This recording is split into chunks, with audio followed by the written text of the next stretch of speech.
Antonio, good morning. How are you? Yeah. Thank you for joining us. Thank you so much for having me.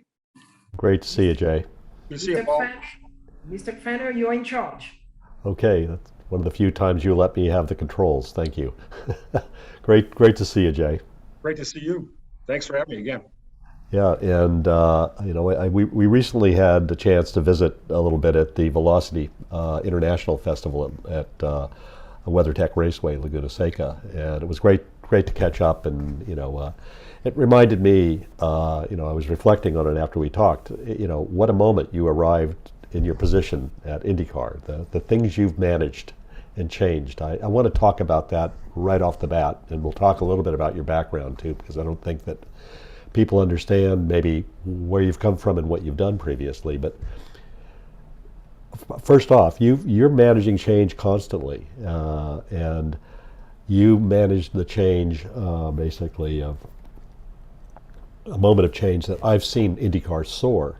Can you tell me what you look at as your biggest accomplishment, let's say, of the last 4 or 5 years? Well, thank you, Paul. It's great to see you. Great to thank you for having me. I think it really started in 16 or 17, right, when we came up with that paddock-wide plan, right? So we came up with a kind of a strategic goal that had a 4-point process to it, which was, Yeah. getting our identity back with the car, the total driver cockpit safety solution. It was a new engine, hybridization. It was, what we're gonna do with fuel, that type of thing. So Yeah. those were basically our initial 4 strategic goals, and then how did it work from there? So based off that, with the paddock, again, a great paddock-wide effort, we created a 5-year rolling plan.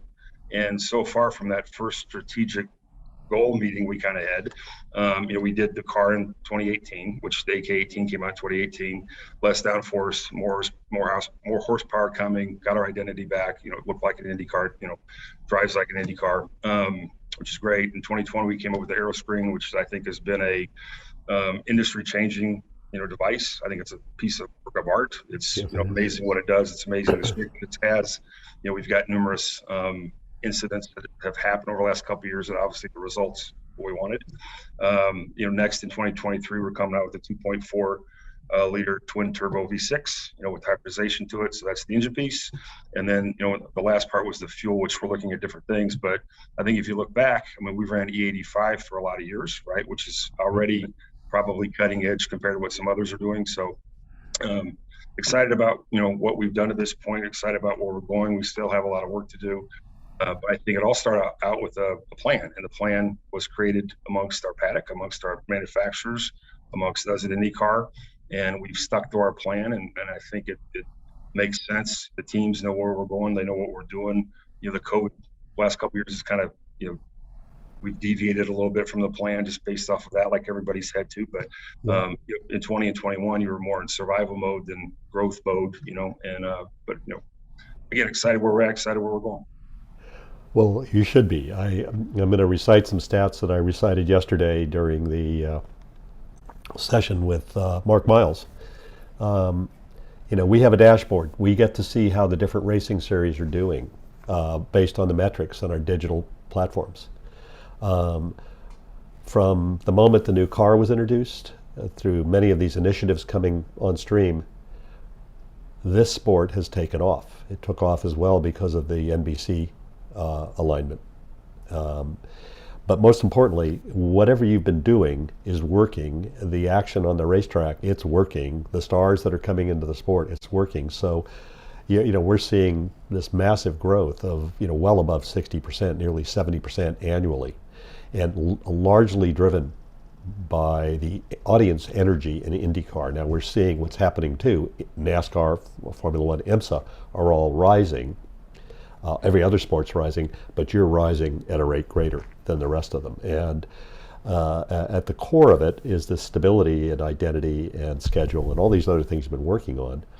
When you set out to do all of this, where did you think it would, what was your objective? You obviously, these all had a purpose, but what was it you were trying to do when you made that 4-point plan? Well, really, it was about at that point about recruiting race teams too, right? So Yeah. it was, we wanted IndyCar to be a series of great racers and great teams wanted to come participate in, right? Right. So there was a lot of people that we thought could participate that weren't necessarily. Yeah. So we thought, again, in any business, in any company, in any family, you have a plan, you know where you're going, you know what you're doing. Right. So we thought once we laid out the plan, that would help, recruit new teams and drivers to come to the sport. So if you look at just that part of it, a few years ago we had 18 to 20 cars. A couple years after that we had 20 to 22 cars. This past year we had 24. Next year we're going to have 26. So that path is happening. And I think, if you look at this past season, we probably had the most unique rookie class in the history of IndyCar, right? So things like that certainly help too, right? That's bringing a lot of different eyeballs to the sport. I think our on-track competition is second to none. We pride ourselves on letting our drivers race. We want to race hard. We want to race clean. If you look at Laguna, which when we were last together was in Laguna, this year we had, I think it was 367 on-track passes, which is the sixth most in the history of IndyCar, something like that on a road course. So it's the formula seems to be working. Again, you can never rest on your laurels. You always got to get better. You always have to have new things. Again, that's what we're working on in 2023 with the new engine, with the hybridization. So there's a lot of things that we still have to do to continue. But I think our foundation that we're kind of building off of, that we started with this plan in 2018, appears to be working. And again, we've got to continue to create out. Yeah, and I think that you've touched on a number of points I want to expand on here, and I think that you're not boring. That's the number one thing. You're going to see something spectacular when you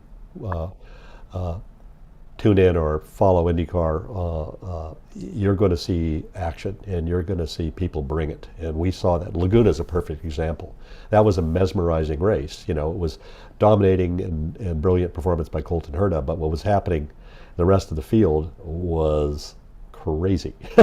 And you had an adrenaline rush after that race, especially Romain Grosjean's charge at the end, and a little bit of dynamic action. I'll put it that way, the corkscrew. But the fact that the officiating didn't get in the way is refreshing to me. I mean, some people may disagree, but that was pure raw racing, and I think that that to me is a very refreshing thing. Do you think you can maintain that as the competitive heat comes up? Yeah, I think so. If you look at our driver lineup, right? We had 4 first-time winners last year. Yeah. Obviously, there's an amazing group of veteran drivers that are still around that can get it done. There's an amazing group of young drivers that are coming up, that can get it done. So this crossover that's going on, the competition level is very high. Yeah. When we talk about race control and stewarding and how we officiated, one of the things when we first started here too that we really wanted to try to do is take race control out of the news, right? It wasn't, that wasn't what it was about. It was about what's going on the track, not what's going on in race control. I think we've done a really good job of getting race control out of the news. One of the things I think in 2020, there was a couple times where we were in the news a little bit more than we wanted to be.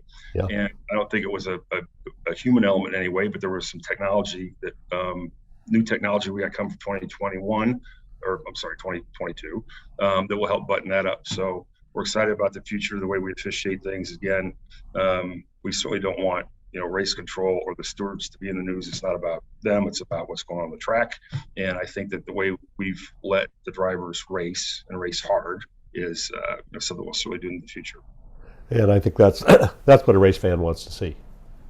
Bottom line, that's what we show up for. And I think some may not know your background. I do know a little bit about it. We've known each other now, I think, since the early 90s here. So if you could spend just a couple of minutes explaining on how you got to where you're at, I think that would help people understand why you have this 360 view of the world in being the president of IndyCar.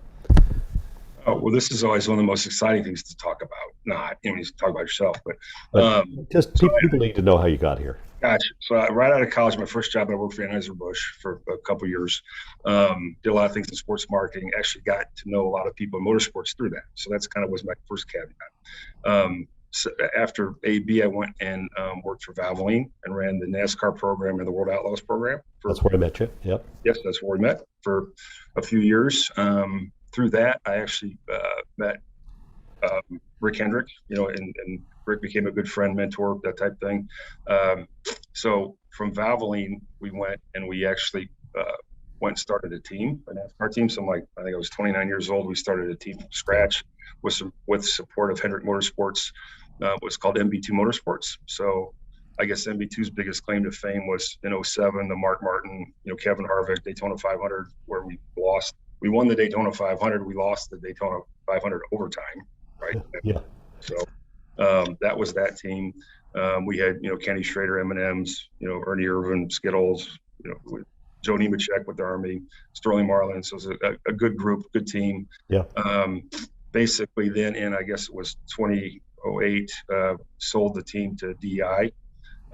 From that point went and ran the Red Bull NASCAR team for almost 5 years.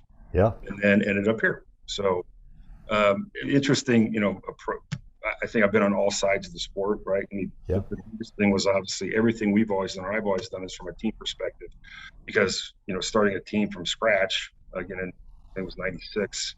I was 29. We hired a 24-year-old crew chief, which is named Ryan Pemberton, and we started this team. And what we didn't, how do you say that about?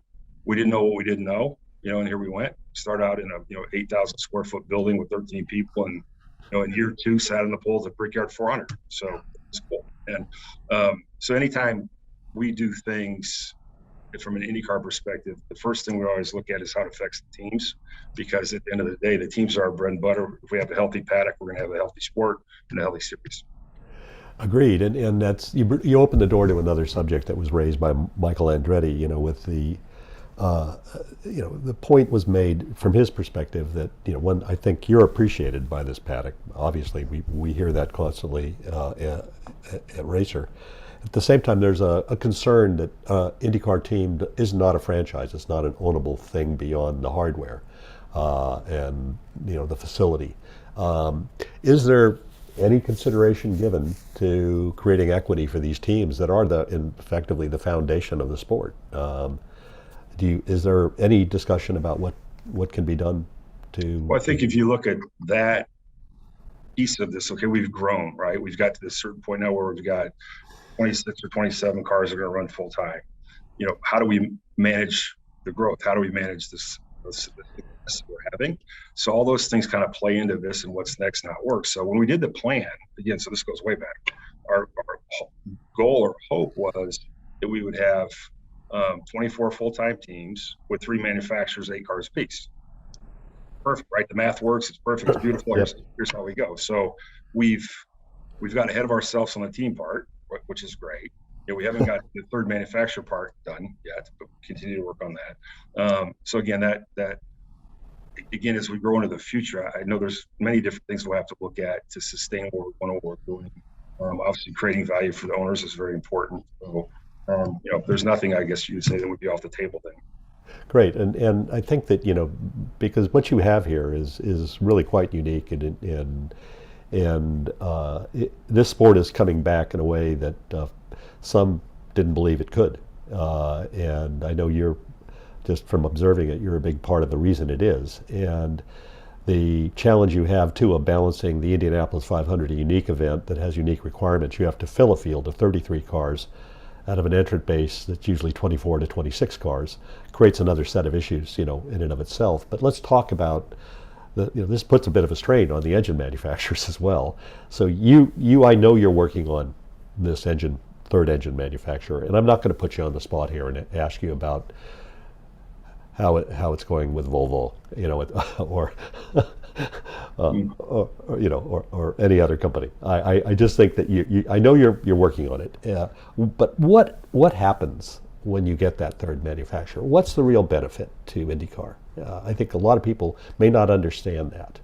Yeah, well, I think if you look back to 2020, when we were able to announce that we did a long-term extension with our 2 current partners, Chevrolet and Honda, right, in the middle of a pandemic, was a really, really big deal, right? We had to have that done first before we worried about a third, or not worried about a third, but if one of those 2 would have left, the third would have just become a second, and we would have been back where we started off. So again, that was a really, really big deal. I think if you look at from a motorsports perspective, I think the OEMs are kind of the lifeblood of the series, right? Yeah. From promotional standpoint to a manufacturing standpoint to working with teams.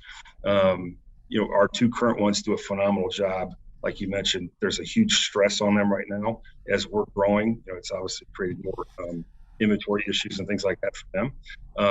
All good problems to have, all that they're very willing to take on. But at some point, it's a problem, and we're getting to the point where it is a problem, and the third manufacturers are going to become more of a necessity than a luxury. So that's kind of the situation we're in right now and where we're at. I don't think we're over the top yet, but I think it's getting to the tipping point here pretty soon. That's good to know. And I just from having been around this sport when I think there were 4 manufacturers at one point that we were engaged with through our company, and it was a very dynamic environment, and there was a lot of marketing going on that was surfacing the sport, and it was also reaching consumer brand level, and it's a B2B environment mostly now, but that consumer level marketing that the car company brings and the associated brands bring, that's rocket propellant for what you're trying to do here. And you've if I were to characterize what's happened here, is the core audience has been massively energized over the last couple of years, 3-4 years. We see that in our metrics, 20% up over 2019. So I think it's 67 some. 2 million up over 2019, 4 million up so far over 2020, and again, a lot of it's IndyCar. And I think we're getting to the core now. We're starting to get a much bigger core of about 10 or 11 million people that are really on fire about all this. Getting to that next level, there's another audience ring out there, and another one beyond that. It's going to require these things. How do you get there? How do you, you got your new TV deal. I know that could be part of it. Can you just give us your roadmap to how to get there? Yeah. Well, again, a lot of the great things that are going on, you guys are a big part of that too. So we, certainly want to thank you for all you do and continue to do and all you've done. It's amazing. I think if you look at kit, right, in general, I think our car is kind of cool to look at, right? I think the aero screen has added another kind of, fighter jet Batmobile kind of look to it, which I think the kids think are pretty cool. So from my opinion, all it takes is one time to come to the Indianapolis 500 and see the drivers going to turn one time. Yeah. Right. At that point, you're in awe. I'm still in awe. I still am too. We're there for 2 weeks, for practice, the race, the whole thing. But the first time a car goes into turn 1 at speed, you're just like, holy cow, right? So if that doesn't energize you and want you to understand what we're doing and how it works, and these gladiators that are driving these things, it's amazing. So I think it's more about how we present the platform to the younger audience, which again, I think the screen was amazing. That kids, it's there for numerous things, but it wasn't thought of to be a new fan generator, but it's amazing how that has added an element to youngsters that they think the car's even cooler because it's got the screen on it. So that's good. It looks very futuristic and jet fighter like, and I think, but I also, and I've had this conversation with you privately, I don't want to say it publicly. Thank you. I know you poured your heart into that to make that happen. And I've personally lost friends in the sport, and, for everybody who's endured that, thank you. I think that the other part of this is that allows people who may have had concerns about joining this sport to make the leap in. It absolutely has, I think. And I think we all want to ride on this adventure with the hero in the car, but we really don't want anything horrible to happen. And this takes a degree of that. Still, nothing's ever 100% safe. So when you're going into the next generation of car, is there, we're going to talk briefly about that here. You've got a lot of areas you can probably improve. What's your punch list on this new engine car, everything you can do with the next generation? Well, I think a lot of what we'll look at going forward is just the cars evolved over the years. Obviously, the car, we've got that identity back, right? Where the car, it's an open wheel car. We're excited about that, keeping that foundation, maintaining that kind of look. I think overall the car's just got a little heavy, and when we added the screen, it added weight. The hybrid's going to add weight. There's different things going on. So we got to look at the overall weight of the car. And I think that's probably the biggest thing going forward that we got to address. I'm not exactly sure when that's going to happen. The initial part of the next iteration of the car is basically that it takes the engine and the hybrid, whatever needs to be changed to do that. And then we'll have, the next step of the rolling 5-year plan of what the car will look like.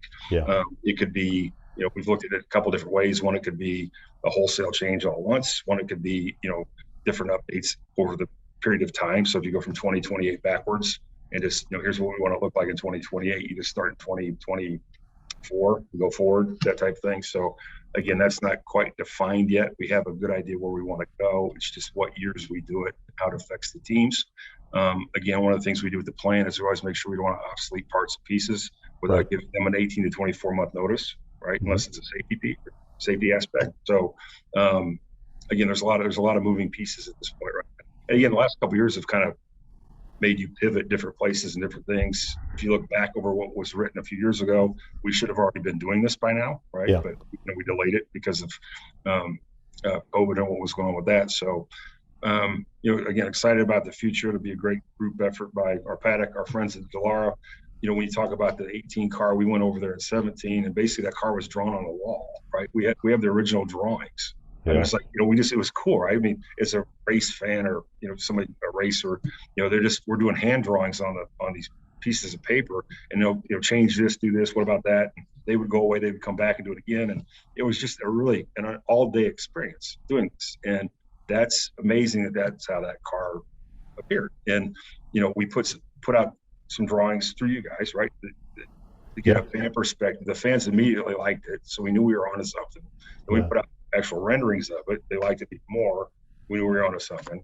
Well, then it was, okay, well, how's this thing going to perform? Well, we thought it was going to perform, but we weren't sure, right? Until you actually do your simulation, you went on until the thing gets on track. So it certainly had more of the way it used to be, feel how the car got loose at the different things. It was less downforce. It was harder to drive. We want it to be hard to drive. Yeah, right? you do. It's supposed to be hard to drive.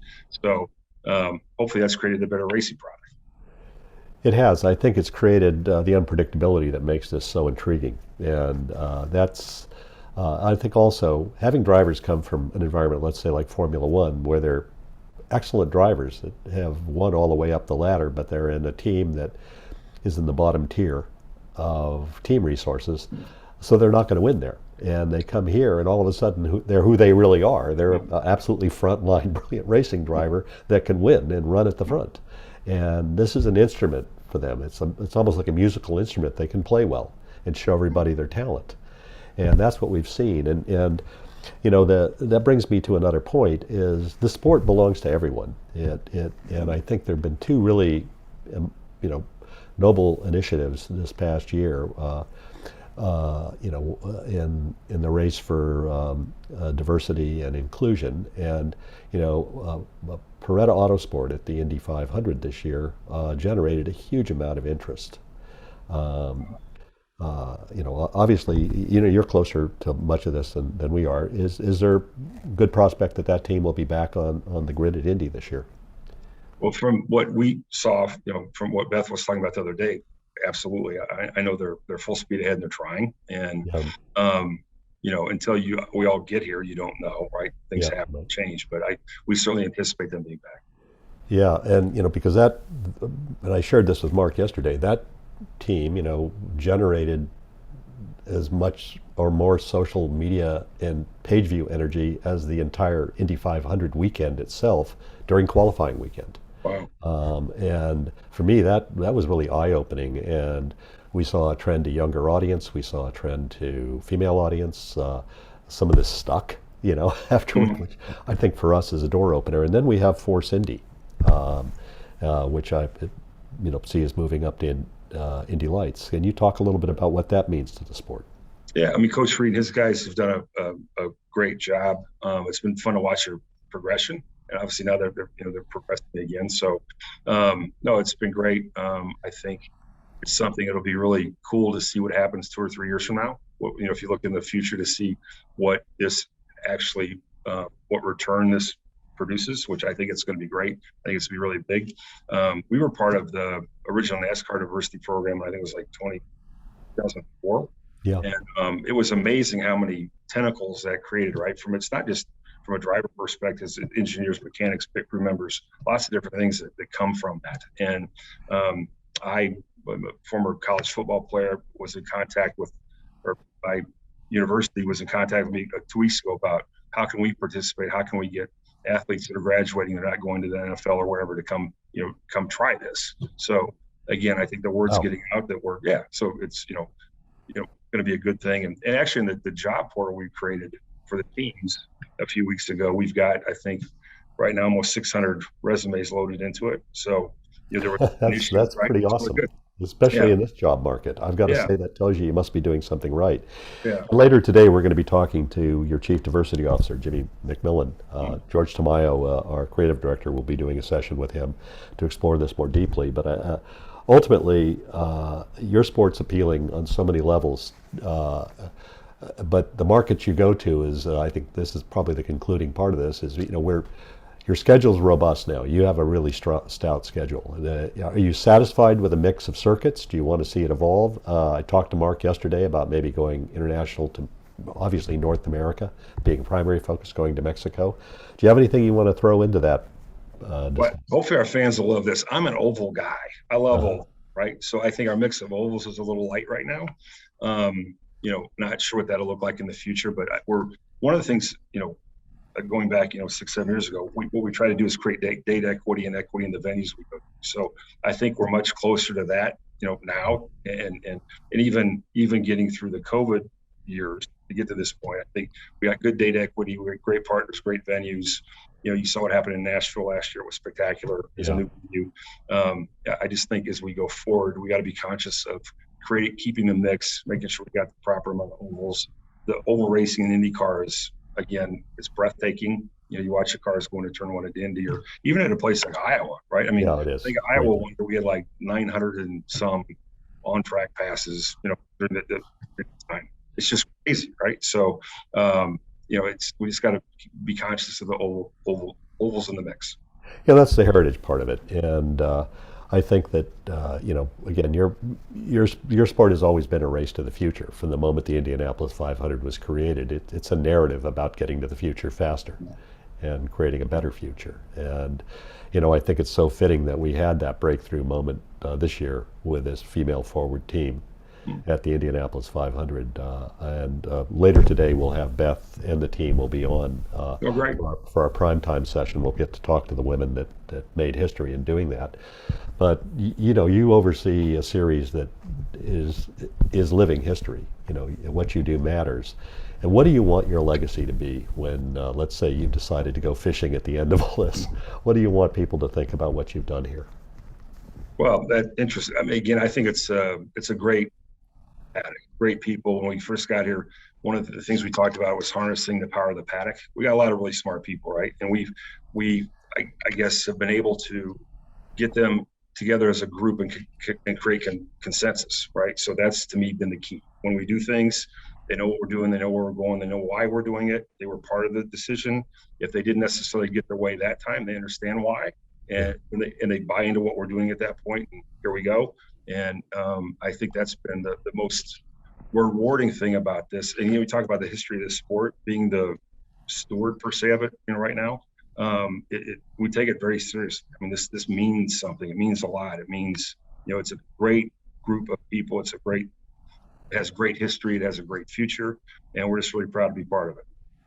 And I'm so glad you've been part of it.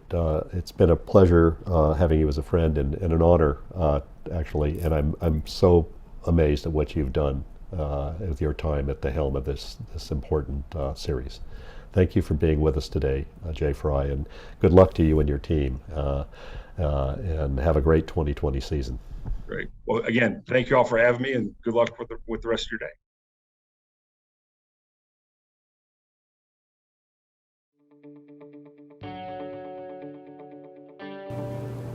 The concept for EPARTRADE is basically, in my opinion, there's a big hole in the internet. So the internet started many years ago, but there's never been an online business community for racers on the World Wide Web. The need for EPARTRADE is actually quite obvious. Basically, people in the business of auto racing need a place online to hang out and to get their problems solved. It's extremely simple for a buyer or for a supplier to interact on the platform. The first thing you need to do is sign in, which is free. And the second thing is, when you see a product that you're interested in, all you need to do is click on request more information. If it's a company, you click on request more information, and then from there, it is forwarded directly to the buyer or to the supplier. You can go to EPARTRADE.com, you become part of a community of businesses in racing, and it makes sourcing products much easier than just on the internet or using Google. At EPARTRADE, there is no e-commerce. It's literally a connection just like at a trade show. So now, any time of the year, a buyer could reach out to a supplier through an email. More than that, it's a place to go just to keep current every day. So it's a good place to start your workday in your racing business or in your offices of your professional race team. And you know you're current when it comes to new technology, industry news, technical papers, technical videos, all of that and more. We're not looking for a million hits per day. All we want is people who are really the volume buyers of racing products in the racing industry to be part of the little world of EPARTRADE. We have racing businesses participating from around the world. So you get suppliers from around the world, you get buyers from around the world. EPARTRADE really eliminates having to travel, closing down your shop. Now you have a place to showcase globally your racing product and technology.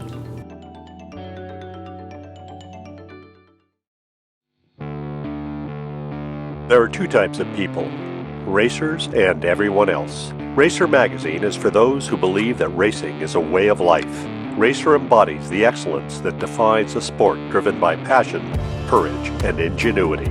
Get 1 year of both Racer's print and digital edition for only $39 with instant access to our entire digital issue archive.